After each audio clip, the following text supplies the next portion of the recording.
Hey everyone, Johnny here. Don't speak news. News we're not supposed to speak about. And I've definitely got some of that on the screen right here and right now.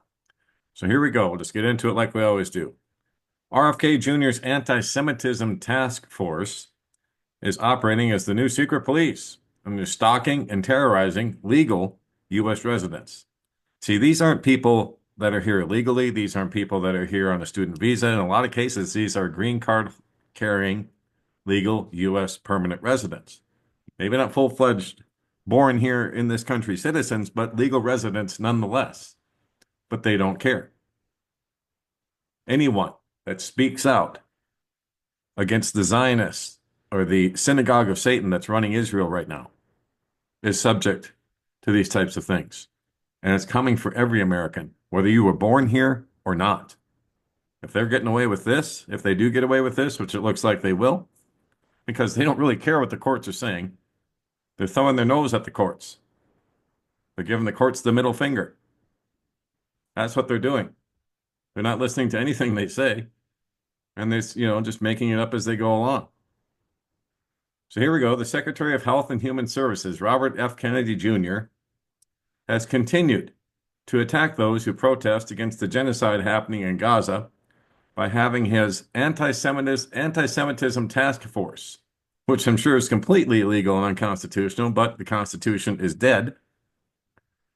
He's having this anti-Semitism task force stalk and terrorize legal U.S. residents, including permanent residents who are here with green cards.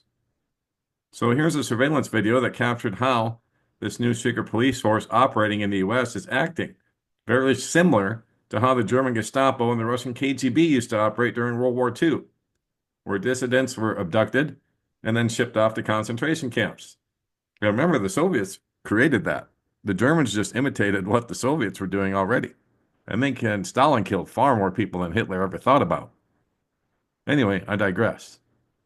A 30-year-old Turkish woman who is a PhD student at Tufts University in Boston on a Fulbright scholarship was leaving her home to meet with friends for iftar, a meal that breaks a fast at sunset during the Muslim month of Ramadan.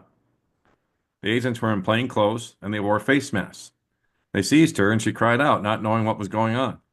People passing by asked what was going on and why these people abducting her were wearing masks.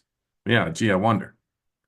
Her alleged crime was that she co-authored an opinion piece published in the Tufts University student newspaper criticizing Israel's treatment of the Palestinians. Yes, such a crime. There's no record that she ever attended any protests, nor does she participate in social media, according to her friends. But she was quickly transferred or transported to a detention center in faraway Louisiana before a judge could issue a restraining order to keep her in Boston. Oh yeah, they're doing this right quick. They've got it all set up and ready to go to get them out of the state that they're in right away so they can get them down to Louisiana for whatever reason. Maybe they have a more favorable court down there. I don't know. But that's what they've been doing in a lot of these cases. It's taking them straight down to this detention center in Louisiana. So I'll let you watch these videos on your own. But in another case reported on this week, ICE targeted a 21-year-old student at Columbia who is from South Korea and came to the U.S. with her parents when she was only 7 years old. She is a legal permanent resident holding a green card. They allegedly searched her dormitory and then went to her parents' house to hunt her down. She remains in the country, and her attorney has now sued Trump, Rubio, Bondi, and others for trying to deport her. Yeah, standing with his buddies, the Zionists. I mean, RFK Jr. was such a setup, and yet I can't count how many people told me I was wrong about him. Oh, Johnny, he's going to do so much good, blah, blah, blah. And you guys were all wrong. He's a sold-out heroin addict and a card-carrying Zionist. Wake up. RFK Jr. is quickly losing his supporters due to his anti-Semitism task force actions, which is now being operated under the Health and Human Services offices.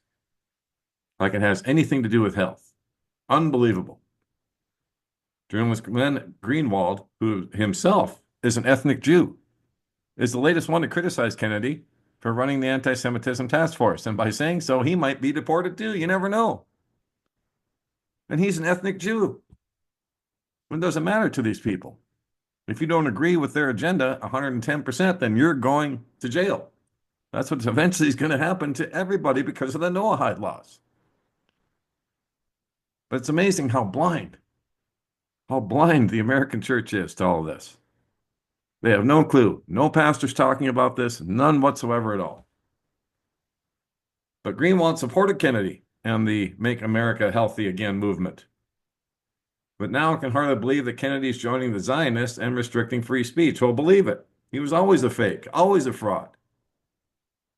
Many of these students who are being stalked and seized without any warrant and whisked away to ICE detention centers in Louisiana, run by private contractors in deplorable conditions, with no charges filed against them, are not here on student visas, but are permanent residents holding green cards, meaning that immigration has already interviewed them and granted them permanent residency in the U.S.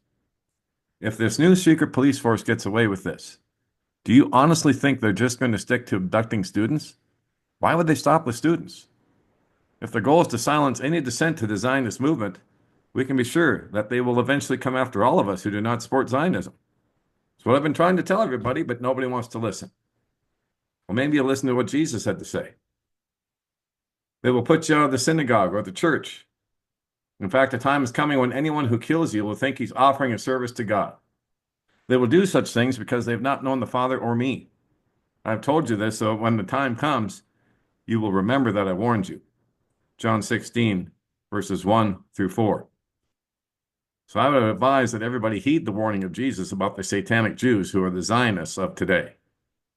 Yes, they are the modern day Pharisees. Right here, alive and well now, in this day and age. Wow. Telling you folks, it's all coming, but we have no fear here. No fear. God does not give us a spirit of fear, but a power and of love and of a sound mind. So think of Psalm 91. Think of Psalm 23, the most comforting psalm that I use every day. No fear. Trust in Jesus. Make him your sole focus right now. Keep your eyes fixed on him because it's about to get really rough here in America with this new anti-Semitism task force who are operating as the new secret police here in America. Time to wake up, everybody. God bless. Take care. Johnny Storm. Don't Speak News.